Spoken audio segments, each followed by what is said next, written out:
El Despegue, una fuente sonora que derriba pensamientos tilingos y vetustos. El Despegue, vuelo 102.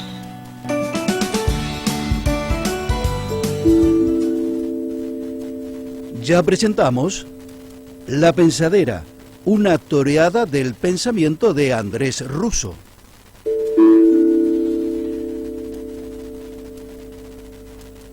Hola, muy buenos días Andrés, ¿cómo te va? ¿Cómo estás? Muy buenos días Diego, muy buenos días al alquimista del éter Lucas Guastón y muy buenos días a la audiencia. Muy bien por aquí Diego, yo con la vacunación antirrábica al día. Bueno, me parece... Importante. Me sacó el chiste, ¿cómo sabías? Yo le iba a preguntar, ¿se vacunó? Porque ahora lo estamos esperando. Nosotros ya estamos vacunados, vino el doctor Juan veterinario, Juan Librandi, nos vacunó acá contra la rabia. Es verdad, ¿no? A veces, ese sería para otro tema, ¿no? La ira y la rabia a veces que dan ciertas cosas, ¿no? Entonces... Sin duda, Diego, el año que viene podremos hablar de la rabia, de la ira. Bueno, cuando hablamos de Dante y de la Divina Comedia, seguramente hablamos de los que incurren en ira, pero sin duda la rabia es otra cosa que se puede abordar muy bien. Hay un excelente documental de Pier Paolo Pasolini que se llama La Rabia, pueden buscarlo en YouTube, y habla mucho de lo que fue el siglo XX y lamentablemente de lo que sigue siendo el siglo XXI, cuando uno sigue viendo guerras y estas cuestiones, eso da mucha rabia. ¿Sí? Claro. Hoy traes un tema, alquimistas. Precisamente surgió un poco en la columna anterior. Esta es hoy tu última columna del año, porque el programa termina mañana. Pero surgió un poco a partir de ¿cómo lo bautizaste a nuestro señor operador, el alquimista del éter, ¿no? Y a partir de ahí, bueno, ¿qué es esto del alquimista, no? ¿Qué es esto de la alquimia?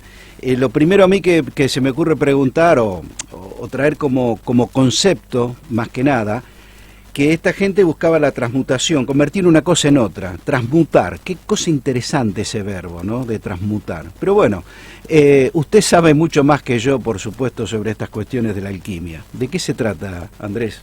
Bueno, es una cuestión, o es un conjunto de cuestiones bastante ardua, bastante linda para comentar por radio, y seguramente el año que viene por ahí podemos hacer algunas estaciones más sobre la alquimia, porque la alquimia, digo, de audiencia, viene del Egipto profundo, al menos en una de las teorías, porque no hay una historia oficial de la alquimia ha estado más bien entre el secreto y lo público, un arte hermético, justamente, un arte que requería de una profunda y larga iniciación, que en muchos casos terminaba desalentando a los iniciados en la alquimia, que la abandonaban frustrados y enojados y rencorosos, por lo cual no hay una historia oficial de la alquimia. Pero se supone que en el antiguo Egipto, sobre todo cuando los árabes llegan a Alejandría, probablemente haya sido el comienzo de la alquimia que nosotros entendemos tal como vos la definiste, esta alquimia que busca transmutar, que estoy de acuerdo, es un verbo muy bello, transmutar. En principio era el plomo, como entendida esta como una materia poco valiosa, como una materia vil, en oro o plata. Este era el ideal material de los alquimistas. Pero hay que decir que la palabra y el oficio, más allá de todas estas idas y vueltas, de todo este sincretismo, este esoterismo por momentos, estafas, porque durante la modernidad muchos se hicieron pasar por alquimistas, lo cual es imposible de autenticar, porque digamos, falsos alquimistas, verdaderos alquimistas, estamos hablando de una disciplina que siempre fue difusa, pero algunos con muy malas intenciones en la modernidad se dedicaban a ir por las cortes, a entusiasmar príncipes, sobre todo algunos medio en bancarrota, y decirle que podían, a partir de un poco de plomo o de cobre, llegar a tener la plata y oro que permitiría la resurrección del reino. Varios de esos príncipes en la modernidad cayeron en trampas de estos inescrupulosos alquimistas, y también varios terminaron muy mal, torturados, quemados, colgados. Así que la historia de la alquimia es una historia, Alejandro Dolina, para quienes gusten, tiene no una historia, 10.000 historias de alquimistas, por eso digo que se presta mucho para la radio, pero para una radio que se extiende y se profundiza. Algo interesante de los alquimistas son las palabras. está la palabra alquimia, que también es controversial, la etimología, su significado. Algunos dicen que es verter, echar juntos, aliar. Y esto de aliar, de aliación, tiene mucho que ver con la alquimia, porque se supone que, dado este carácter absolutamente ecléctico que tuvo la alquimia a lo largo de siglos, se supone que algunos eran más bien magos, otros tenían verdadera vocación de ser lo que luego fueron los químicos, porque los alquimistas son los antecedentes protocientíficos o pseudocientíficos de lo que después fueron los químicos modernos. De hecho, ya, digamos, el desencanto final hacia el siglo XVII, el siglo XVIII de la alquimia, un poco es lo que le da el envión a decir, bueno, tratemos de fundar una ciencia, y eso es la química moderna. O sea que la química moderna, los químicos actuales son, digamos, herederos de los alquimistas, con mucha más precisión, por supuesto. Los alquimistas estaban en múltiples búsquedas, y decía, una de esas múltiples búsquedas era la de la piedra filosofal. Las palabras son maravillosas en la alquimia, que mucha gente la expresión piedra filosofal la debe conocer ligada a Harry Potter, que resucitó un poco el término. La piedra filosofal es la sustancia buscada por los alquimistas para poder obrar la transmutación del plomo en oro o en plata. Y a su vez, para que no queden como unos materialistas escandalosos y obscenos, no era simplemente una cuestión pecuniaria de búsqueda de obrar en la naturaleza una transmutación material, sino que el alquimista debía, antes de poder tener algún éxito, que insistimos era muy difícil conseguirlo, casi nadie lo consiguió, bueno, de hecho nadie logró efectivamente transmutar el plomo en oro, pero lo que debía obrar en el alquimista era una transmutación de su alma. Esta era la función esencial y previa a la otra material. El alquimista debía purificarse él mismo antes de intentar purificar las sustancias que manipulaba.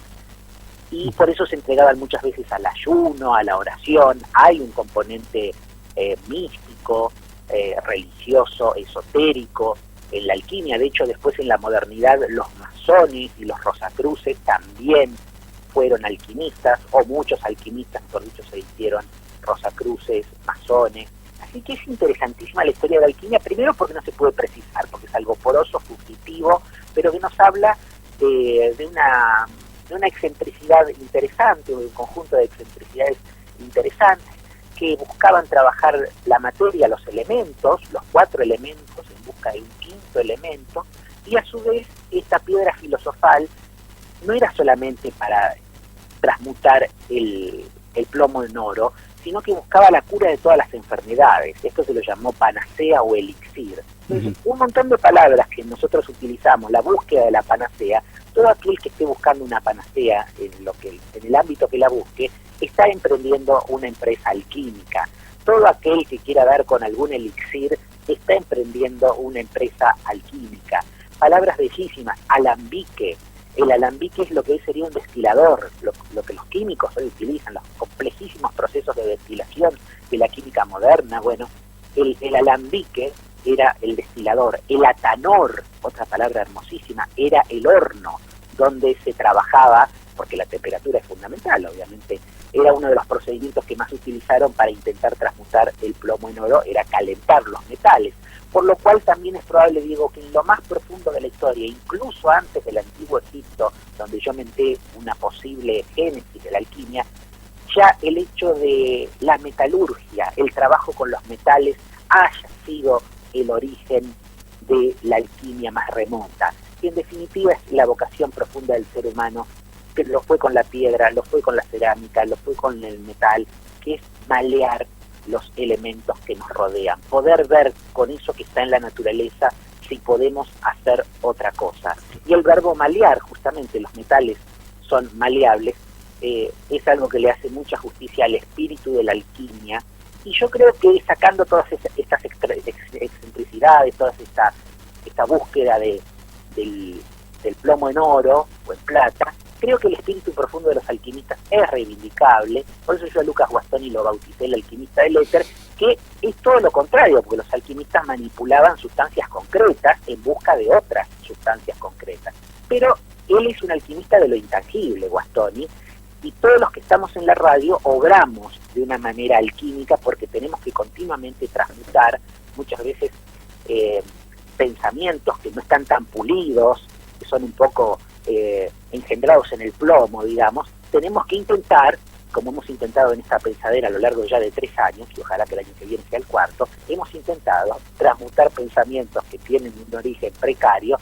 No sé si hemos llegado a lo áureo, no sé si hemos llegado al oro que buscaban los alquimistas, pero estamos comprometidos en este programa con esa empresa de búsqueda, de perfección, en la medida de lo posible.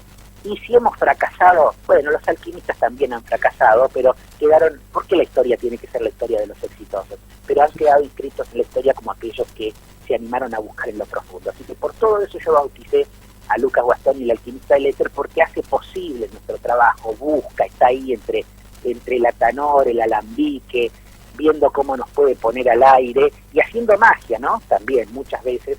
Y entonces por todo eso lo bauticé el alquimista del éter. Se ha quedado explicado la mención. De hecho, con esto me despido, Diego, los alquimistas probablemente más que aliar, más que echar juntos en el sentido etimológico de la palabra, algunos dicen que, porque las palabras se han perdido por aquí y por allá, que es bautizar, digamos que la alquimia es bautizar.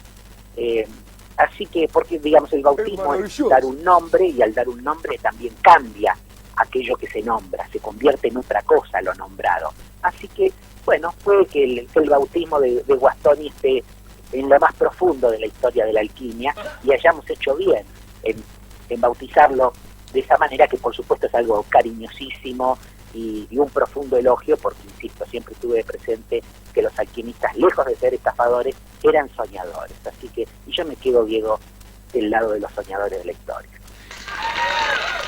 Gracias, Andrés. Tal vez mañana te llamamos, así hacemos un cierre de... Hacemos la despedida fuera de la columna. Con todo gusto, un placer, hasta cualquier momento, Diego. Gracias, Andrés. La columna de Andrés Russo.